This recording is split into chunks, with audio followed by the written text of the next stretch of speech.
As far as I remember, last time that happened was Cage went up against Stronenberg, or rather, he got the nerdy guy to take out Stronenberg because he didn't like that Stronenberg played around with the inside of his brain. The reasons why Stronenberg played around inside of his brain is because Cage went crazy, and they said they were like battlefield vapors or some shit stuck within there. So now we find out if Cage is still welcome in the squad or if he's a liability.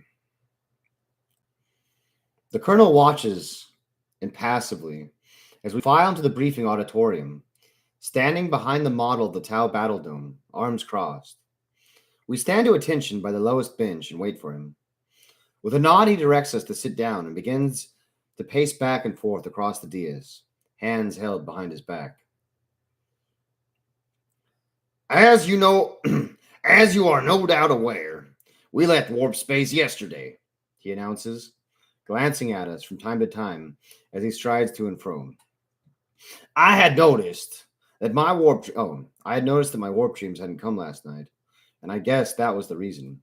We are to rendezvous with this vessel that will take us into Tau-controlled space. The vessel is a Tau warship, and under the guise of a diplomatic mission, we will enter the Tau Empire and begin to make contact with our allies in the Tau government. Whilst aboard the ship, we must at all times be on our guard. The crew of the ship are not privy to our scheme and must totally believe our subterfuge. If they become suspicious of our motives, then the whole mission is placed in jeopardy. I will give you each individual briefings as your assumed duties before we embark the shuttle for transfer. And before we embark the shuttle for transfer, that was written strangely.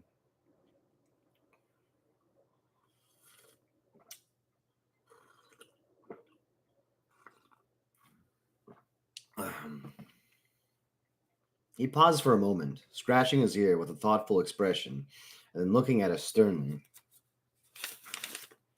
The Tau will be watching us very closely, he warns us. Firstly, even if they believe everything they've been told, I am sure they will be under standing orders to study and observe us at every opportunity. Second, the growing tension around Sarkassa and the rebellion of another renegade called Farsight meant that the Tau are very much on their guard at the moment. They are expecting an escalation of hostilities between their empire and the Emperor's servants very soon. But we must do nothing to precipitate that. You will be on your best behavior and act according to your roles as members of a peaceful delegation. I smile inwardly at the irony of this statement. I've spent the last few months training these people to be the hardest, most ruthless killers they can be. And now we have to try to hide that from the Tau. It won't be easy. I've done a fair amount of this sneaking around in the past. And the Colonel's right. One slip, and your days are numbered. The fact is that it's a Tau ship picking us up. But it's also an eye-opener. It shows that our accomplices within the Tau Empire must be pretty important. I don't know whether that's good or bad. On the plus side, they should have the muscle to make sure we can get everything done. On the downside, I've never known such people to fire straight. There's always a hidden motive somewhere. The whole deal smells a little too clean for my liking. I'll be keeping my eyes and ears open, make no mistake. So will the Colonel, I happily bet. He's no stranger to this type of thing either. I mean, the whole Court Nora mission was us fighting for the Inquisition, and a more slippery, manipulative, and untrustworthy bunch doesn't exist. That said, I'd rather have them on our side, all things considered. Kage, I will be speaking to you first. Report at the start of the next watch, the Colonel tells me, interrupting my thoughts, as I guess he wants to give me the lowdown on the others, as well as my own story.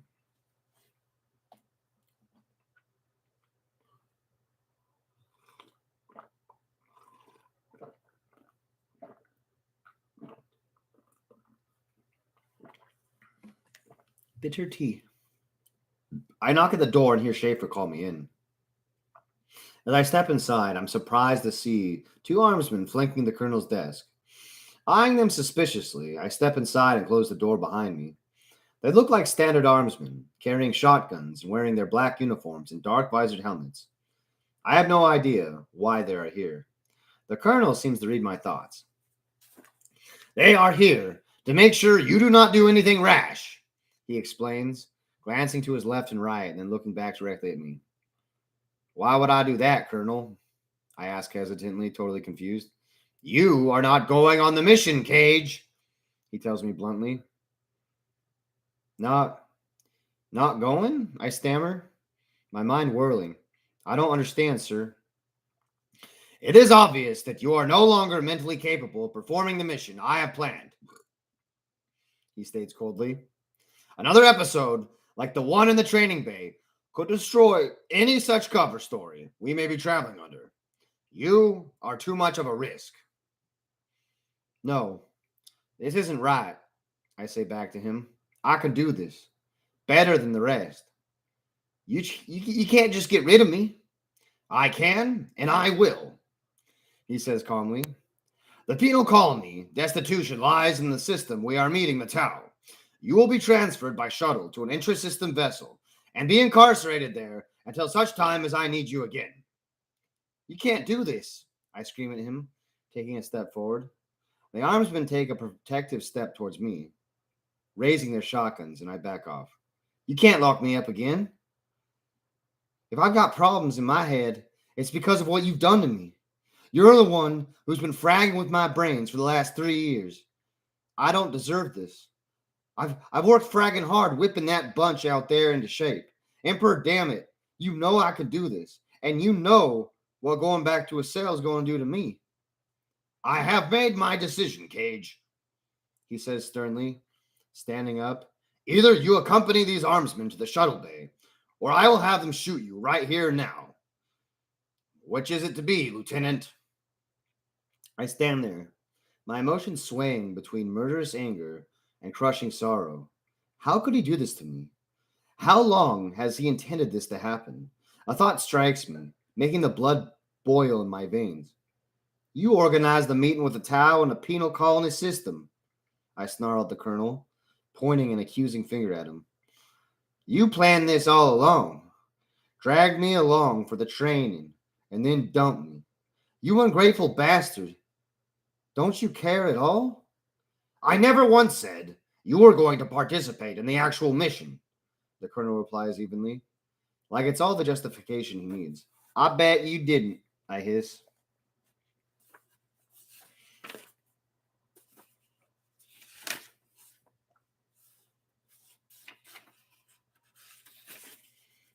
Now, Kage, do you want to walk out that door? Or do these armsmen open fire? He says, locking his gaze to mine.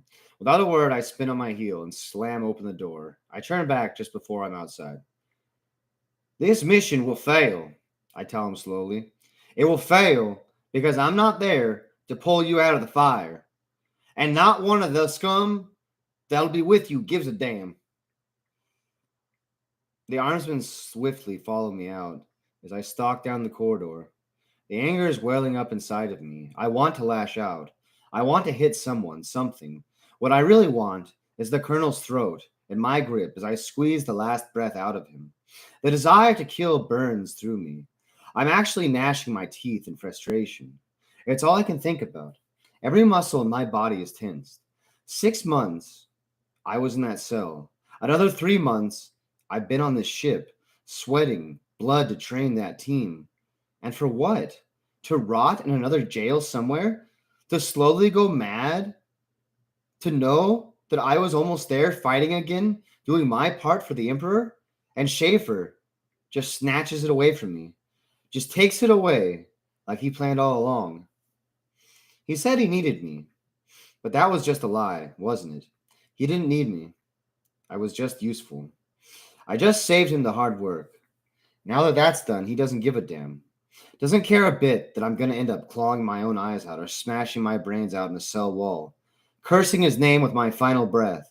And all the while, he's off on the mission, getting the glory that should have been mine. I can't let him get away with this. It just isn't right. I stop, panting heavily and balling my hands into fists. Keep moving, Kage, one of the armsmen tells me, his voice muffled by his helmet. I round on him, ready to punch his lights out, but the other reacts quickly, smashing the butt of his shotgun into my midriff. The second blow smashes across my forehead, and I spin dizzily to the floor. Said we should have done this straight off, the other one says, clubbing me in the back of the neck. I come to my senses inside of the shuttle. Not the plush shuttle that we were on earlier, but a standard transport with wooden benches and canvas harnesses lashed to the ceiling. My wrists are manacled together by a length of chain, which passes through an eye bolt, obviously recently welded to the decking. My legs are secured the same way, the heavy locks weighing down my ankles. The safety harness is strapped across me as well, pulled painfully tight across my shoulders, groin, and stomach. My head pounds and my gut is sore, and I can feel dried blood just above my right eye. Sitting opposite me are two armsmen, their shotguns held across their laps. They've got their helmets off and are chatting quietly. The one on the left is quite old, his short cropped brown hair graying at the temples, his face lined by the hard years in the Navy. He'll be the tough bastard who knocked me out. The other is younger, perhaps in his mid-20s, with the same short crop style to his blonde hair, clean-shaven cheeks. His blue eyes dart back and forth between me and the shipmate, and it's him who notices that I'm awake. He gives a nod to the other guy who looks over at me.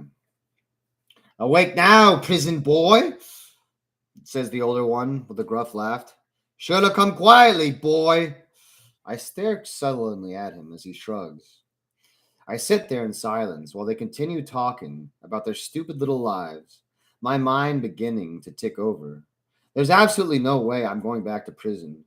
It really would be the death of me, and I'd rather die trying to get out than spend another day alone in a cell. But even if I could somehow escape, and that's bloody big for an if, where would I go? What would I do? I'm stuck on the shuttle heading for another ship, which is heading to a penal colony. Somehow, I think freedom would be short lived down that route.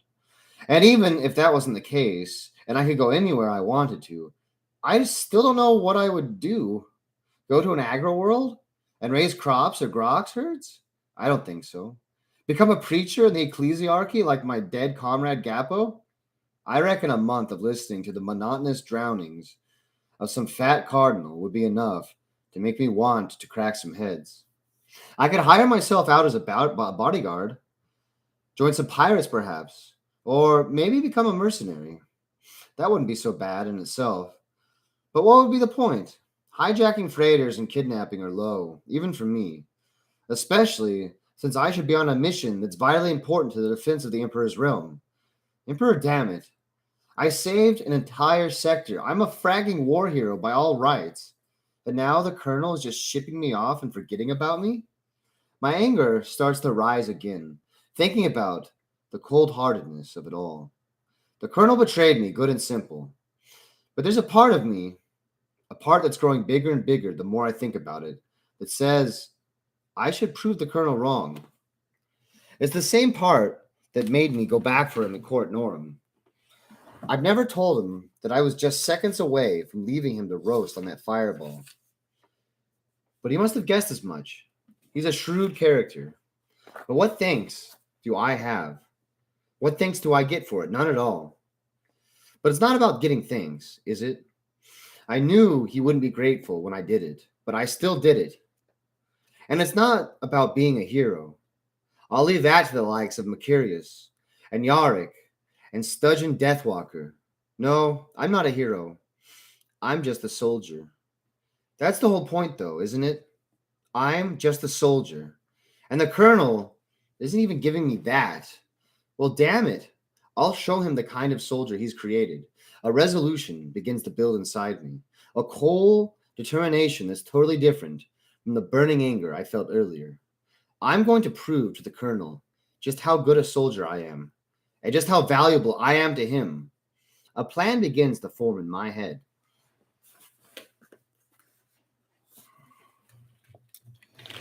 Yeah, rejection sucks.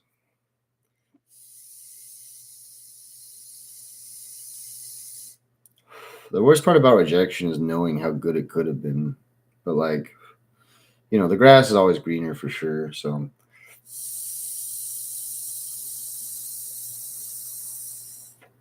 I have to stop myself from worshiping the green grass.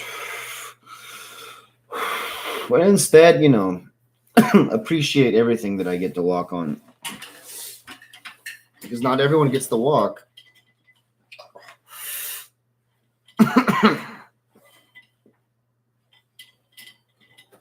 Salem? There you are. I love that kitty.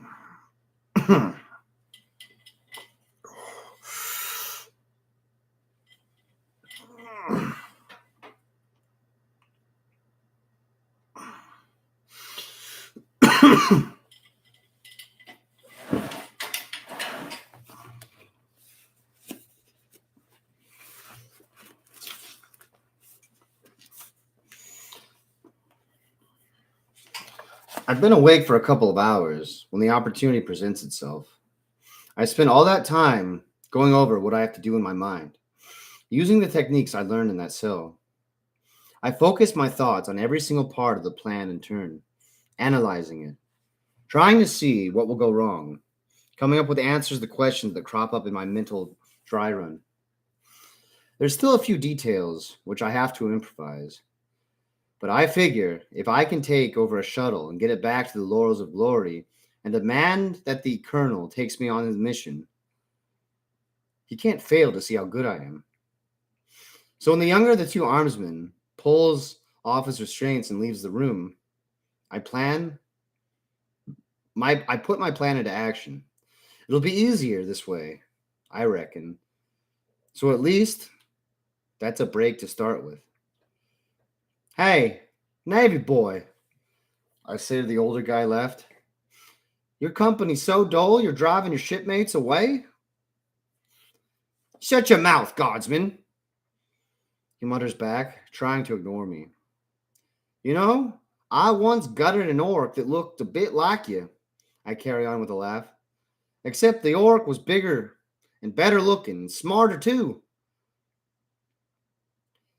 You talk a lot for a boy strapped to a bench, soldier.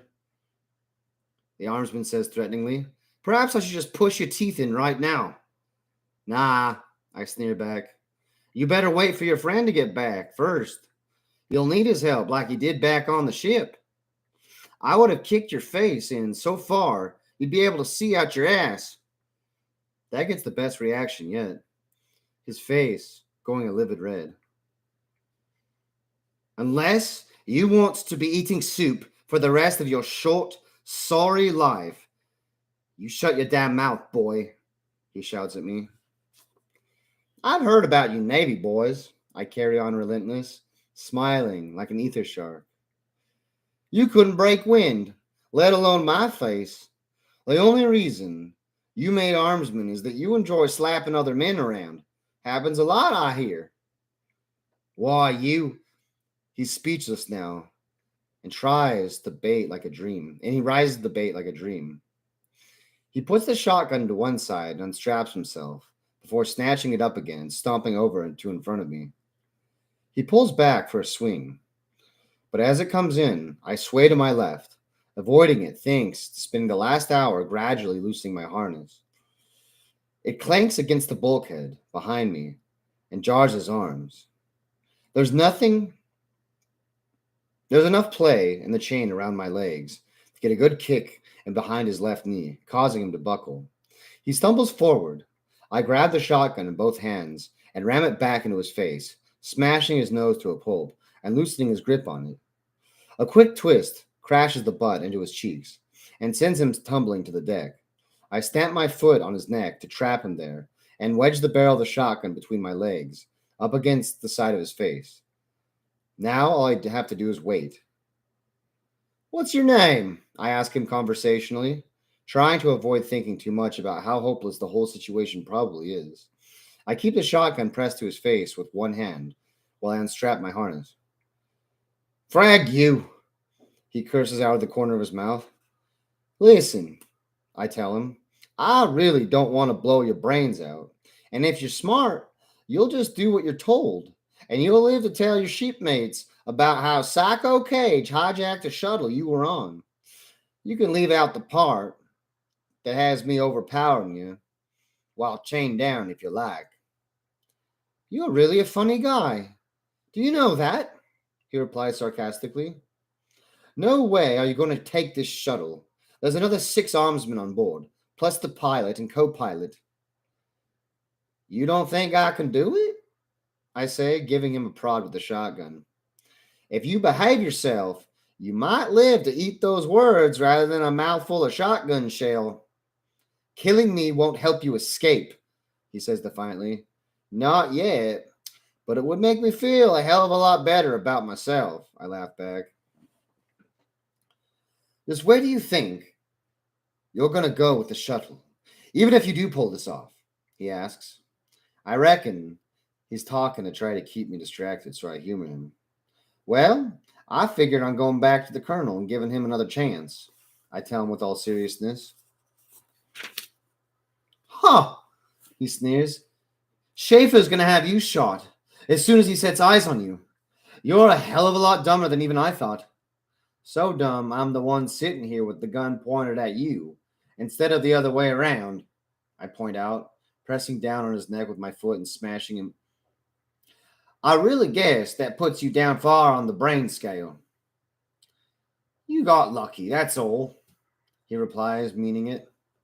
Funny, the more fights I got into, the luckier I get, I laugh. Bending forward and patting him on the head like with a patronizing fashion. You'd have thought I'd ran out by now. It's about to... The armsman crows as a clump of boots resounds from the adjoining corridor. I sit back and look towards the doorway. A moment later, the young armsman enters, and the astonished look on his face is so funny I grin. Back so soon? I ask pleasantly. He glances at me, then his shotgun, lying on the bench opposite, a good 5 or 6 strides from where he is. Even the Emperor's vengeance doesn't act that fast, I warn him. What do you want? He asks, taking a step back. First off, you're going to take 2 steps toward me, away from that door, I tell him flatly. Then you're going to take the keys off your belt and toss them over to me. What if I don't? He asks, one eye on the corridor behind him. First, I'll shoot this fella here. I give the armsman under my boot a nudge with my foot. Then I shoot you. You wouldn't kill him like that, his voice rings with disbelief. Bloody hell he will, my hostage spits out hurriedly. Just do what he bloody says, Langstrom. Just do what he says. You heard your friend, Langstrom. Shift yourself, I tell the younger guy, gesturing him into the room with my head. He takes 2 hesitant steps, eyes flickering between me and the other man. Now the keys, nice and slowly, I order him, keeping my voice calm. And even though, through my heart is actually racing, this looks like it might just work. Might. He unhooks the ring of keys around his belt and holds them up for me to see. Then he gets stupid. He tosses the keys full speed towards my face. The finger tightens on the trigger, and something wet splashes up my leg. I bring the shotgun and pump another shell into the chamber as he makes a dive for his gun. My ears ringing from the first shot. He grabs the gun and blasts one-handed at me, sending splinters from the bulkhead, spinning into my left shoulder. My return shot catches him low on the right leg, blowing the limb off below the knee, and sending him spinning. The shotgun whirling from his grasp as he pirouettes onto the ground, the stump spraying crimson across the decking. Gun smoke drifts up to my nostrils, an acrid a stench mixing with the tang of fresh blood. You shot my leg off, you idiot! He screams at me, making me laugh out loud. Looks like I did, I agree, still chuckling. I did warn you. But you shot off my leg, you bastard! He yells at me, seeming more angry than in pain. I put it back down to shock. The body does a wonderful job of shutting off anything too nasty for your head to sort out, like the burning pain in my shoulder. I check out the wound. It's not too bad. Slivers of metal embedded in the muscle, but not bleeding too badly. I'll live, that's for sure. Langstrom sits up on the deck, leaning against the wall, looking at the shattered end of his leg in disbelief. Hey, a Navy boy with a peg leg. Who'd have thought it? I joke to him, but he doesn't smile. He keeps staring at the gunshot wound. I look around for the keys, but they're out of reach. A meter to my left, I try dragging them closer with the shotgun, but no matter how much I stretch and wiggle, I can't get that far over. I have to act quick. If the dead guy was telling the truth, there are more armsmen on board. They must have heard the shots. I suspect they're trying to decide what to do. Am I dead? Am I free coming for them right now? It won't take them long to get their act together, though. And if I'm still sat here like a firing range target when they arrive, I can pretty much kiss my life farewell. Langstrom, I say to the wounded armsman. He glances up at me vacantly, and I point the shotgun at him. That was a really stupid thing to do. So do something clever now and toss me those keys. Forget that, he spits back, his voice growing weaker. You're losing blood. I can sort that out for you if I get out of these chains, I promise, giving him an earnest look. Otherwise, I'll blow your other leg to bits, I add with an offhand manner. He looks at the spreading pool of blood he's sitting in, and then at the keys. With a grimace, he flops forward and drags himself across the decking. With his arms at full stretch, he knocks the ring of keys close enough for me to bend over and pick them up. As I fumble, somebody shouts from outside the door. What in the Emperor's name is going on in there? A deep voice calls back. You got a dead man and one on his way, I shout back. So you so as much stick your head to that door, and you're going to lose it. With my left hand, I'd try the keys on my ankle locks, keeping the shotgun trained on the corridor, quickly swapping my attention back and forth between the two. I find the key to my left foot, and the manacle drops away. The next key opens, the lock on my right wrist, allowing me to drag the chain to the eye hole and stand up. I'll let one unarmed man in to get the wounded guy, I shout to them, releasing the other locks and dropping the chains to the floor. I work my way along the bench towards the door, keeping my eye on Langstrom at the same time. What promises do we have? Their impromptu negotiator calls back. None, I spit, round the doorway and blasting off a shot before ducking back. I didn't see if I hit anything, but that doesn't matter. They get the message. I hear Langstrom behind me grunt in pain, and turn to see him swinging the discarded shotgun up towards me. I dive to my left, and the shot slams in the bulkhead where I was standing. I roll to a crouch and pump another round of the chamber, firing low, catching the armsman in the guts and hurling him backwards.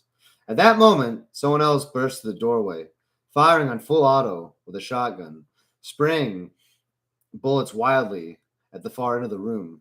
I react without thinking, leaping at him and smashing the barrel of the shotgun into his face. Stupid idiot had his visor up. I let go with one hand and ripped the autogun from his grip before driving an elbow into his throat. He drops, gasping madly, hands clasped over his throat. Using the sling of the autogun, I hang it over my shoulder, and with my free hand grab the collar of the guy's dark suit and drag him further from the door. Thanks for the new hostage and a spare gun, I call out, answered by an assortment of harsh curses involving my immediate ancestry. I stand there, shotgun in one hand, dazed armsman in the other, and assess the situation. It's not going as well as I could have hoped, but it's salvageable. They'll be trigger happy by now. As soon as they see me as so much as put a toe inside the room, I'm going to get filled with bullets. That's when a thought occurs to me. They won't if they think I'm already dead. My blood's pumping fast, my brain working at full speed. I look down at the armsman, half unconscious next to me, noticing his uniform, including the dark visored helmet. The earlier thought begins to develop into a plan. All I need is for the others to leave me alone for a while. I pull the helmet off the armsman, and he looks at me groggily before I smack his head back against the bulkhead, knocking him out cold. Stripping off his uniform is tricky, using one hand only, as I cover the doorway with the shotgun.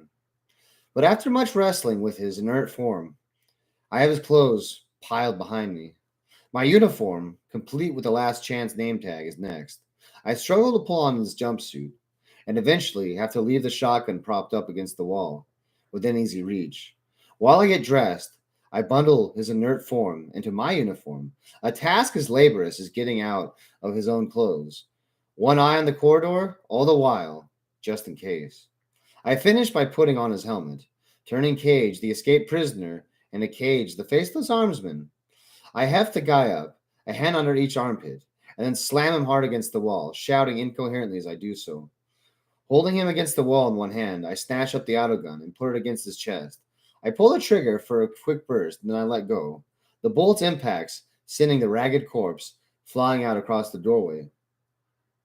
He's down! I yell out, trying to disguise my voice, and hoping the helmet muffles it enough to convince them. Apparently they buy it, as 3 pound into the room. I fire high, spraying bullets into their helmeted heads, kicking all 3 off their feet in a single quick salvo. Without pausing, I leap into the corridor, slap bang into the next one.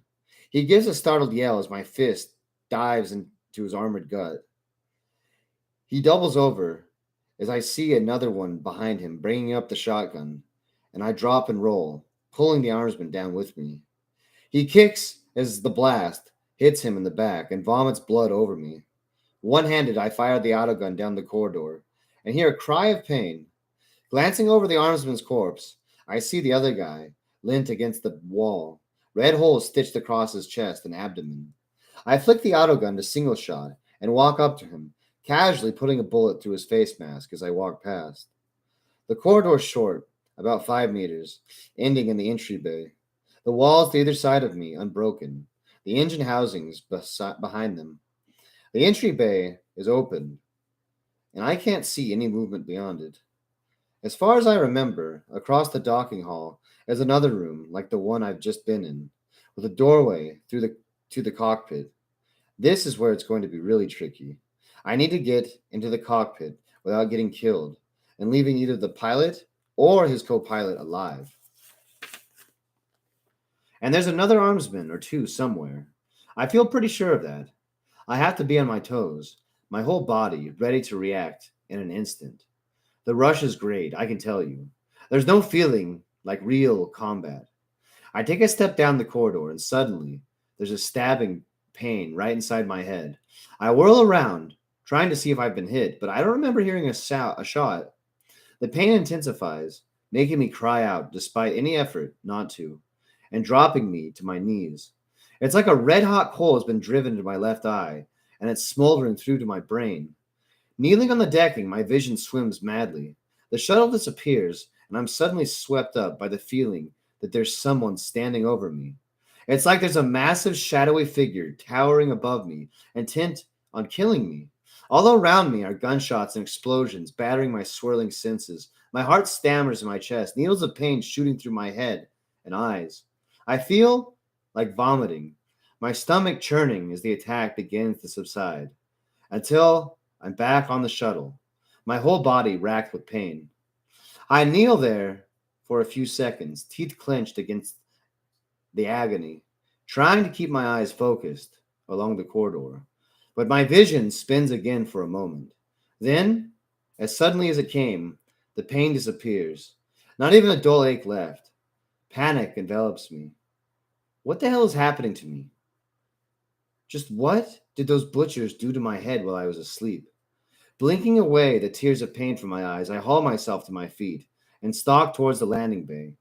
I pull off the helmet. I can't hear anything with it on, and I need all my senses operating at full. I pause a couple of meters short of the doorway and listen, blocking out the sound of my own heavy breathing, the rush of blood in my ears, and the hammering of my heart in my chest. There's no sign of movement, but just to be sure, I toss the helmet through first. It clatters noisily across the mesh decking of the stowed boarding ramps, but other than that, nothing happens. I edge out cautiously into the loading bay.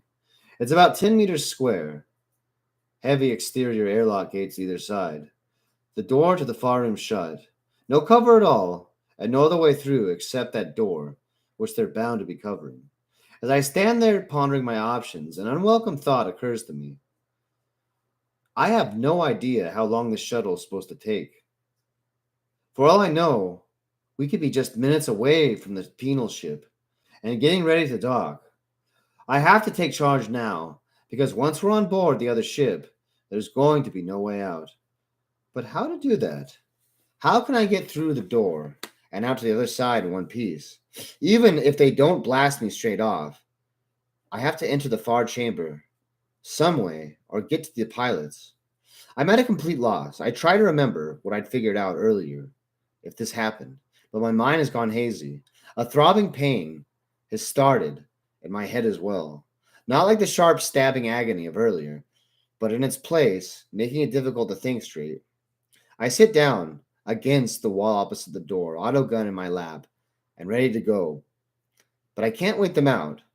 I toy with the idea of opening up the Tech Priest access panels and messing with one of the engines, but dismiss the idea almost straight away. For a start, it's a good way to get myself fried, poking around with things I've got no clue about. Secondly, there's no guarantee that whatever I did would be fixable, and we all be left drifting out here, waiting for the air to run out. I've almost gone that way before, and I've no desire to repeat the experience. A wave of depression hits me as I sit there. There's no way they're going to let me just give myself up now, not with a handful of dead guardsmen. Besides, I can't go back to a cell, not yet, not without a fight. It's too much like giving up. Again, I feel so alone, so cut off from everything that's happened. As usual, it's me against the galaxy, with no one on my side to back me up.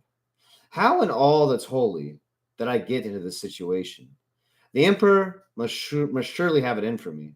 The amount of utter crap he's put me through these last few years. Is it some kind of test? I must have proved my faith countless times in my life.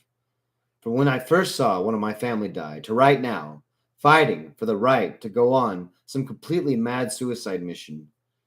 Just what the hell am I doing? Do I really miss the fighting that much? The truth is, I do.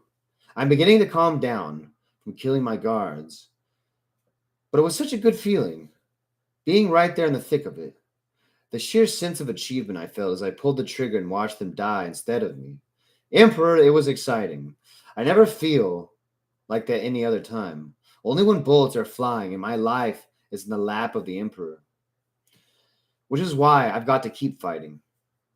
Why I have to take over this shuttle, turn it around, and get back to the Colonel before he leaves the laurels of glory. I push myself to my feet and try to get my brain working at full speed again, ignoring the dull ache inside my head. I look around the loading chamber, seeking inspiration. There's a ventilation grill in the ceiling, but far too small for me to get through. There are a couple of panels set into the far wall, weapons lockers.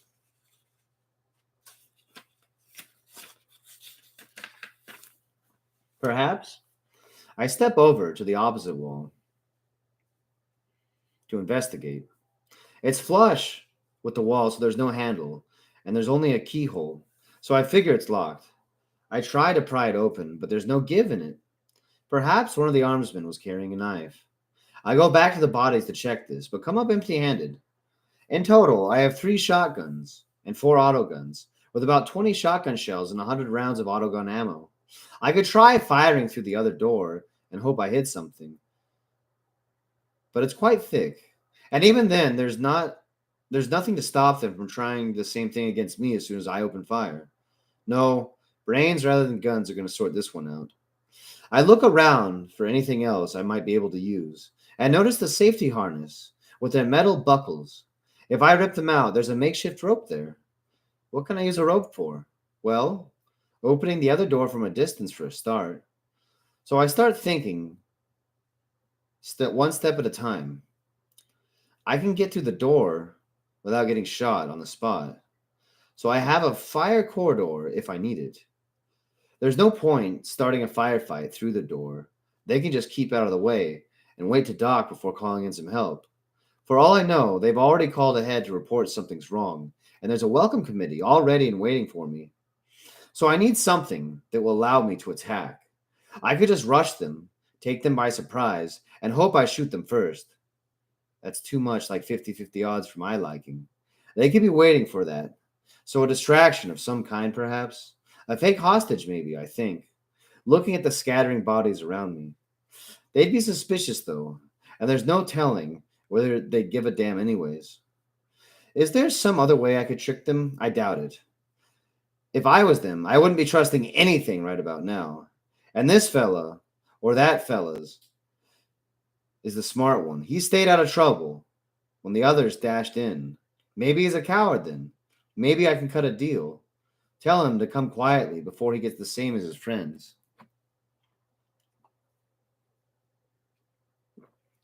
No, all this thinking about tricks and cunning ploys is getting me nowhere.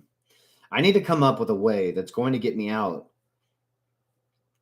is going to take out whoever's in that room once and for all. All I need are some bullets that fire around corners, I joke bitterly with myself. My wry smile disappears as I carry on my thinking. Perhaps I have some bullets that fire around corners. I could rig up something with the magazines and shotgun shells, something that'd go off like a grenade if I shot it. Yeah, a few magazines tied together with cartridges wedged in for good measure. Open the door with the rope, toss the thing in, and then set it off with a burst of semi-auto. While they're still reeling, assuming they're still standing at all, I rush in and finish the job. It's a one-shot plan because it'll use most of my ammo and a nice big bomb. But what the hell, I tell myself, one shot's better than no shot, which is the alternative. I set to work with a vengeance, conscious of every second ticking past, bringing me closer and closer to the penal ship and swift execution. Straining every muscle, I managed to pull out one of the harnesses and laboriously saw my way through some of the stitching with the jagged key left by Langstrom. With one strap, I bind 3 magazines to each other, to a kind of a triangle, poking 8 shells into the gaps left. A further refinement occurs to me, and I strip off one of the buckles and put it in the pocket of the armsman fatigues I'm still wearing. I carry my handmade grenade back to the docking area and place it carefully on the floor with an easy reach. The door is on a latch, and I gently turn the handle until it clicks off, pulling the door open by a fraction. I loop another strap around the handle, ready to tug it open. Using the butt of the shotgun, I smash open the ventilation grill. As suspected, there's a conduit running back and forward towards the tail and the nose of the shuttle. With the door open in one hand and my grenade close by, I take the harness buckle out of my pocket and toss it to the opening, listening to it clatter towards the front of the craft. With a single motion, I yank the door open and sweep up the bomb, leaping past the open doorway and hurling the explosive inside. I drop to my belly and roll back into the doorway, autogun at the ready. I wait for a couple of moments to see if anyone tries to pick up the grenade, and then open fire. With a series of crackling detonations, the shotgun shells explode, shattering the magazines, which go up a half a second later, showering the room with small pieces of shrapnel, some of it clattering around me. I roll forward and fire blindly to the left and right, and then dive for cover behind the central bench. There's no return fire, and the silence is almost deafening after the bomb explosion. I strain my ears, but I can't hear a thing. I move up to a crouch and glance around. The room's totally empty. All of that for no fragging reason. I'm actually disappointed for a moment. I stand up slowly, scratching my head. Was the armsman lying? Or are there more in the cockpit? I'm starting to get fed up with all this messing about. At that moment, the comms panel set into the wall next to the cockpit door crackles to life, and a tiny voice reverberates to the chamber. What was that explosion we heard? It asks. I stride across the room and press down on the reply switch.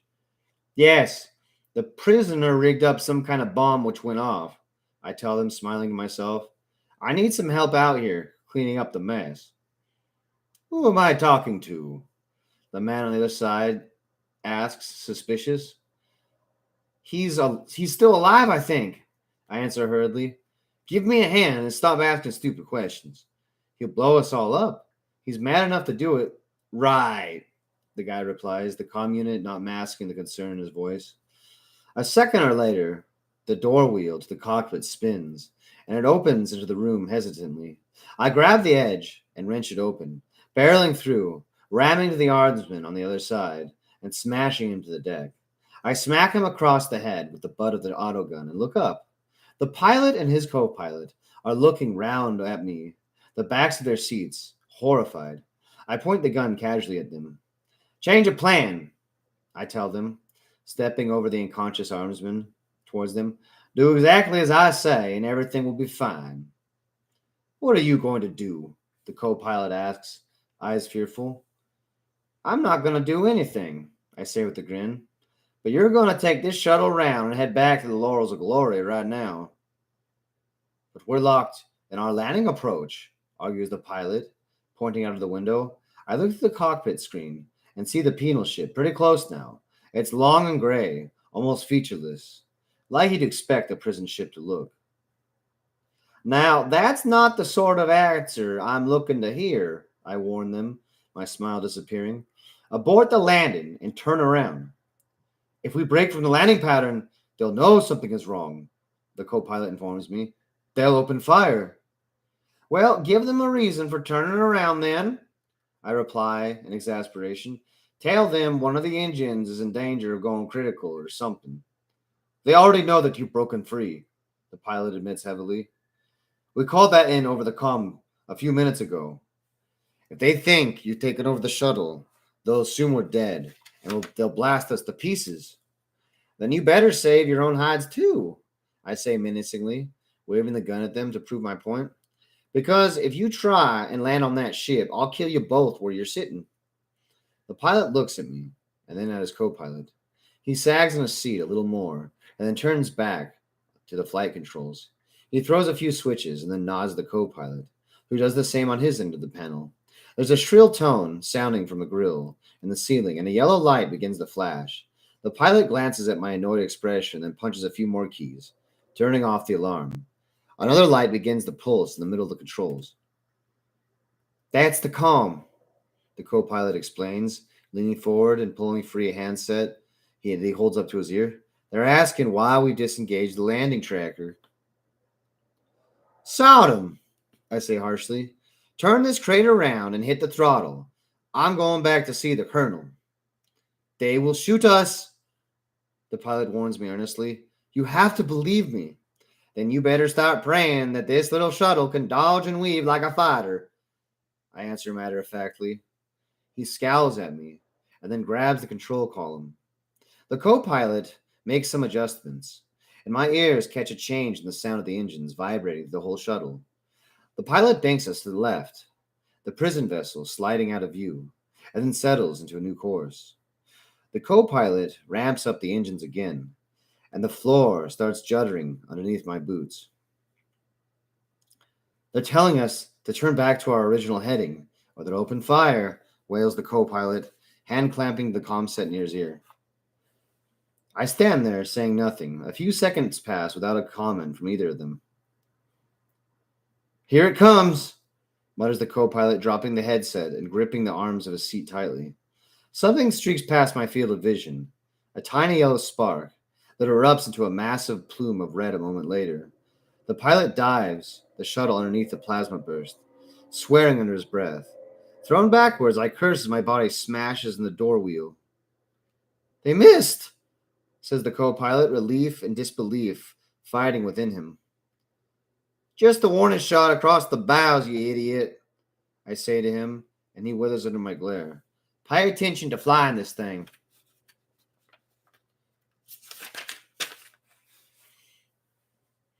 More detonations soon follow, and I fix my attention on the pilot as he smoothly moves the controls from side to side and up and down, erratically pulling corkscrews and climbs, dives and spins.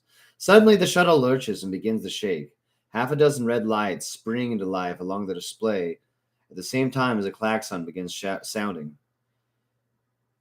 Shut the door, we've got a hull breach, snaps the pilot, and I turn and slam the cockpit door shut with a clang, dropping the autogun so I can spin the wheel. As I turn back, the co-pilot launches himself at me, but I swing into the attack, driving my fist into his right eye, hurling from his feet. Don't be a hero, I tell him, leaning over and punching him again, this time splitting his lip. If you promise to behave, I'll stop hitting you, I add, smacking him between the eyes and breaking his nose. He whimpers and tries to roll away from me, but a boot to the stomach stops him. I drag him and dump him back on his chair, where he sits stunned. Just do what you're told in the future, I hiss at him, but he's too dazed to hear me. You're going to have to help me, the pilot says ominously. He's in no condition to. Yeah, like I know how, I reply sarcastically, looking at the pilot with a doubtful expression. Just do what I say and we'll be fine, the pilot assures me, his words giving meaning by the other detonation close by, clinging along the length of the hole. I push the co-pilot back to the floor. Any red light, just flick the switch beneath it, okay? The pilot instructs me, glancing across at me before concentrating ahead of him again. Okay, I answer calmly, working my way along the display and flicking all the switches behind the red lights. This isn't too difficult. There's 3 levers, just to your right, the pilot continues, not looking at me. I can see them, right next to each other. They're the engine controls, from your left to your right. They are the larboard, main, and starboard engines. Got that? Larboard, main, starboard. I repeat, touching each one in turn. Got it. Adjust the throttles when I say. His last words are lost as an explosion bursts into life right in front of us, showering fragments of shell over the shuttle. A crack appears in the main window, causing a knot of fear to tighten across my chest. I don't want to get sucked out into space. That's a really grim way of dying. Not that dying any other way isn't pretty grim to me either. Pull back all 3 to 75% power at the same time, the pilot instructs me. I lean over and grip all 3 levers in my hand and pull them slowly towards me. They lock into place next to a notch with a label that reads 75%, and then I leave them there. Now move the main engine back to full, the pilot says slowly, making sure I don't misunderstand him. I follow his instructions, pushing the lever back up. That's it. We're cruising now. Soon enough, we'll be out of range, the pilot says, leaning back. This isn't so hard after all, I chuckle to myself, looking at the other controls. I thought flying a shuttle was difficult. It's easier without a gun pointing at your head, the pilot replies sourly. What's this one do? I ask, pointing at a dial set above my head. Its needle wavering around in a red section. The pilot glances over. Emperor's mother! He curses, leaning forward for a closer look. We're leaking plasma from the main engine. Shut it down and eject the core before the whole shuttle explodes. Like, I know how to do that. I snap back. The pilot unbuckles himself and pushes me out of the way, sitting down on the co-pilot seat. His hands move quickly over the controls, finishing by stabbing a finger into a red flashing rune near the top of the panel. The whole shivers with the sound of 4 successive detonations. There's a pause for a couple of seconds, then a final explosion, which sets my ears ringing. The pilot gives me a relieved look and takes his own place. I hear a groan from the co-pilot and look at him. He's recovering his senses, so I grab a handful of hair and ram his forehead into the decking, knocking him out cold. I can't be bothered with him anymore. He's obviously not that essential. Most of the flight passes without event, the pilot seeming content to do what he's told. I have to knock out the armsman in the cockpit again when he starts to come around after about an hour. But apart from that, I just sit in the co-pilot's chair, asking what the different controls mean. You never know, it might come in handy one day. That all changes when we get back within comms range of the Laurels of Glory. I hear a buzzing from the handset, still hanging from its cord on the panel, and lift it to my ear.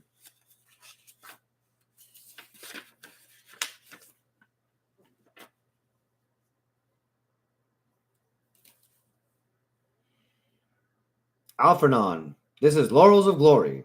What is your situation? The voice asks. Repeat. Shuttle Alpharon, please report your condition. I press down on the transmit stud. Laurels of Glory, this is Lieutenant Kage of the 13th Penal Legion. I report, a grin creeping across my face. Requesting permission to land. Who the hell? The comms officer on the other end exclaims. What is going on? Laurels of Glory, this is Lieutenant Kage of the 13th Penal Legion, I repeat. I've commandeered this shuttle for important military reasons. Please contact my commanding officer, Colonel Schaefer. Someone get Schaefer up here on the double, I hear the officer calling off the link before he talks back to me directly. Who is piloting that shuttle? he asks me hesitantly. I look over towards the pilot. What's your name? I ask him, realizing I don't know yet.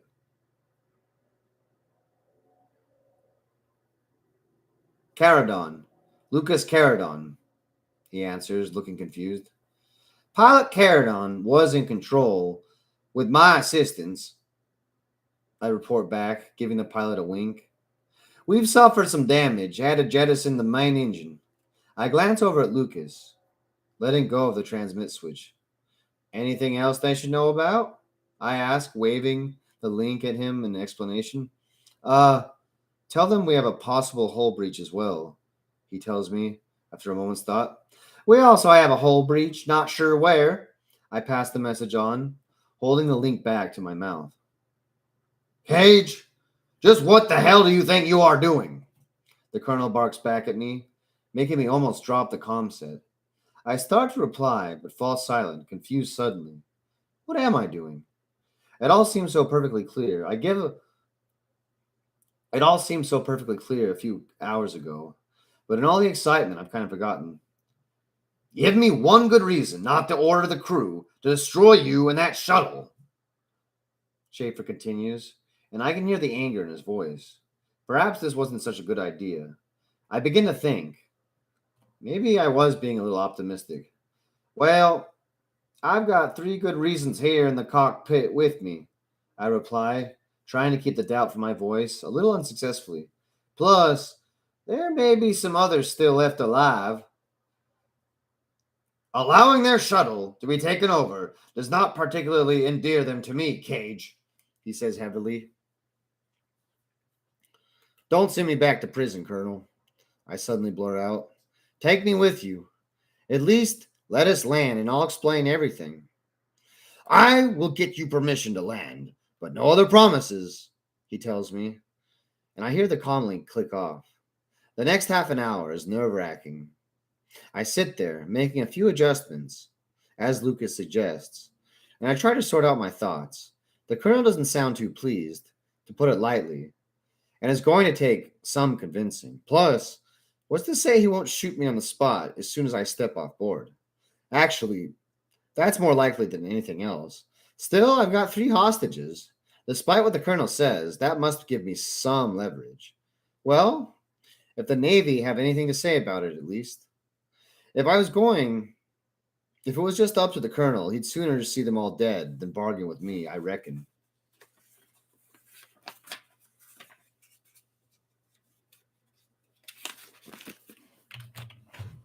Time to get another sip, sip, sip. Time to get.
She's a witch kitty.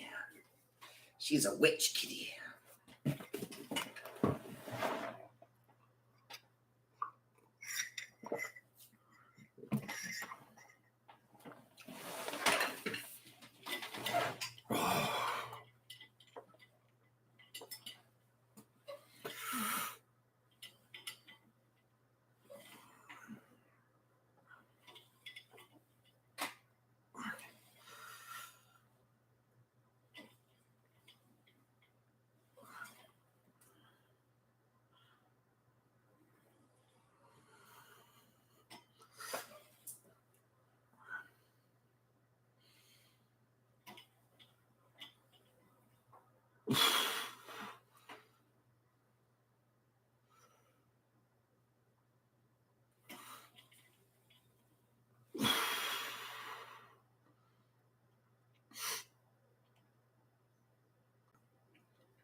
It's with a trembling heart that I stand in the docking bay and pull the lever that lowers the door ramp. I've got Lucas with me, shaking like a leaf. Not surprisingly, I'm holding him in front of me, arm around his throat, the autogun pressed to the back of his head. The shuttle's a complete mess. I did a quick inspection after we landed. There's a hole you could crawl through in the rear chamber. The benches are all ripped up, and there's no sign of the other armsmen. I guess they got blown out into space. With a clang, the ramp touches down on the deck, and I look out.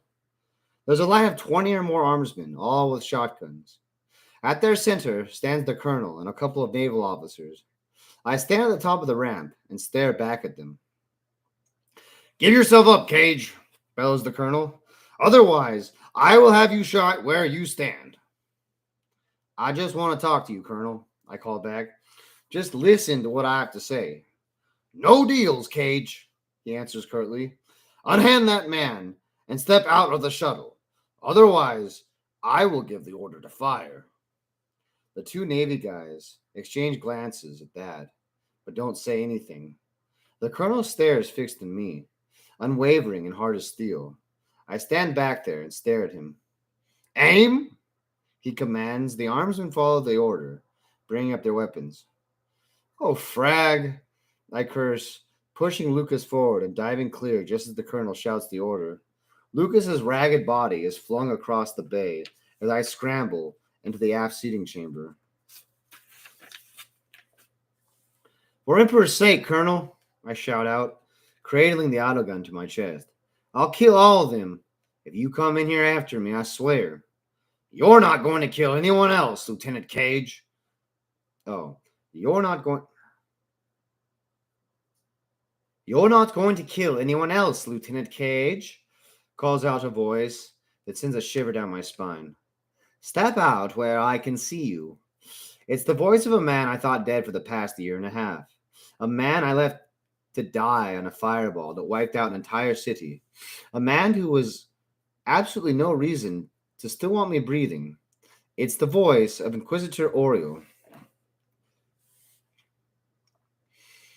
I resist the urge to call back, but something in his voice nags at my mind and makes me stand up and walk back to the loading ramp. I stand there for a moment before throwing the gun away. I was right. It is Oriel. He stood next to the colonel now, dressed in a long blue coat, trimmed with gold thread. He's grown a short crop goatee beard, making him look even more sinister than he did last time. He stands there casually, arms crossed, looking at me with a gesture that gets the armsmen to lower their weapons and strides towards me. Surprised, Lieutenant Kage? He asks, walking up the ramp and stopping a couple of paces in front of me. I guess I shouldn't be. There was a second shuttle after all, I reply slowly, looking over his shoulder at the colonel. And you pulled the colonel's strings before. Yes, there was a second shuttle, he smiles coldly, ignoring my other comment. Tell me why you've come back here, Kage. I need to go on that mission, I explain, speaking slowly, emphasizing the words. It will kill me if I have to go back to prison. Coming back may kill you as well, he answers for a moment. Going on the mission might kill you. I'm prepared to risk it, I reply evenly, finally looking into his dark eyes. I'd rather take my chances here with the Tau than in a prison cell rotting away. Yes, you would, wouldn't you? He says, eyes narrowing. We both stand there, facing each other for what seems like an eternity. Oriel slowly sizing me up.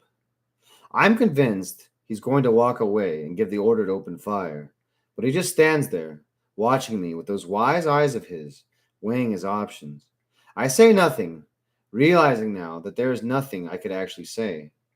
It's up to this man, and this man alone, what happens to me next. The man who I pretty much tried to kill. A feeling of dread fills me. I'm impressed with your resilience, Cage. You refuse to die, don't you? He says suddenly, breaking the heavy silence. I'll never die easily, that's for sure, I tell him, feeling hope beginning to grow in my chest, like the first sparks of a fire. Very well, he nods. You come with us on the mission. You give me any reason to doubt you, though, and I will have you killed.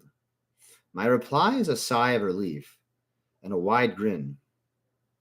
You won't have any need for any of that, I say, feeling very tired all of a sudden. I'll do what's necessary, whatever you ask me to do.